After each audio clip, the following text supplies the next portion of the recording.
ഇന്നത്തെ ഞങ്ങളുടെ ബ്രൈഡ് അശ്വതിയാണ് കേട്ടോ. അപ്പോൾ അശ്വതിയുടെ വീട്ടിൽ ഞങ്ങൾ 4 മണിയാകുമ്പോഴത്തേക്കും എത്തിയിട്ടുണ്ടായിരുന്നു. പക്ഷെ ആരും എണീറ്റിട്ടില്ല. അശ്വതി എണീറ്റുണ്ടായിരുന്നു. അശ്വതി കുളിക്കുമായിരുന്നു ഞങ്ങൾ പോകുമ്പോഴേക്കും. അങ്ങനെ ഞങ്ങൾ പോയപ്പോഴത്തേക്ക് അശ്വതി കുളിച്ച് വന്ന് ഞങ്ങൾ ഹെയർ ക്രീം ചെയ്യാൻ വേണ്ടിയിട്ട് സ്റ്റാർട്ട് ചെയ്തു. അശ്വതിയുടെ ചിരി നല്ല രസമാണ് കേട്ടോ. എപ്പോഴും ഇങ്ങനെ മൂപ്പരിങ്ങനെ ചിരിച്ചുകൊണ്ടിരിക്കും. ഭയങ്കര പോസിറ്റീവാണ് ആൾ. അങ്ങനെ ടെൻഷനോ കാര്യങ്ങളോ ഒന്നും ഉണ്ടായിട്ടുണ്ടായിരുന്നില്ല. അങ്ങനെ സാരി ഡ്രാപ്പിങ് കഴിഞ്ഞു. അത് കഴിഞ്ഞ് നിങ്ങളിപ്പോൾ കാണുന്നത് മുല്ലപ്പൂ സെറ്റിങ്ങാണ്.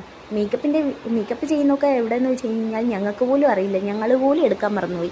കാരണം എന്ന് വെച്ചാൽ ഇവിടുന്ന് പോകുമ്പോഴത്തേക്കും ഭയങ്കര പ്ലാനിങ് ആണ്. അതായത് നമ്മൾ ഇങ്ങനെ ചെയ്യണം, അങ്ങനെ ചെയ്യണം, ഇങ്ങനെ വീഡിയോ എടുക്കണം, മേക്കപ്പ് ചെയ്യുന്ന ഇങ്ങനെ വീഡിയോ എടുക്കണം, ബ്രൈഡിനോട് ഇങ്ങനെ ചോദിക്കണം എന്നൊക്കെ പറഞ്ഞു ഒരുപാട് ഞങ്ങൾക്ക് ഭയങ്കര ഇതുണ്ടാവും. പക്ഷേ അതൊന്നും നടക്കില്ല. പോയി കഴിഞ്ഞാൽ ഞങ്ങൾ ഭയങ്കര മേക്കപ്പിൽ അങ്ങ് മുഴുകി കിടക്കും. അങ്ങനെ ഞങ്ങൾ മുഴുകി കിടന്ന് മേക്കപ്പ് ചെയ്തപ്പോഴത്തേക്കും ഞങ്ങൾ മേക്കപ്പ് ചെയ്യുന്ന വീഡിയോ ഒക്കെ എടുക്കാൻ മറന്നു. ഈ ലാസ്റ്റ് ഈ മുല്ലപ്പൂ സെറ്റിങ് മാത്രമാണ് നമുക്ക് കിട്ടിയത്. അങ്ങനെ മുല്ലപ്പൂ സെറ്റിങ്ങൊക്കെ കഴിഞ്ഞു. അശ്വതിയുടെ ഫൈനൽ ലുക്ക് ഇതാണ് കേട്ടോ.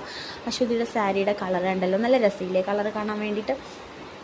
പിന്നെ ബ്ലൗസിൻ്റെ കൈ ഇച്ചിരി ലൂസായിരുന്നു, വേറെ കുഴപ്പമൊന്നും ഉണ്ടായിരുന്നില്ല. അപ്പോൾ അശ്വതി പറഞ്ഞ പോലെയാണ് ഹെയർ സ്റ്റൈല് മേക്കപ്പ് ഒക്കെ ചെയ്ത് കൊടുത്തിട്ടുണ്ടായിരുന്നത്.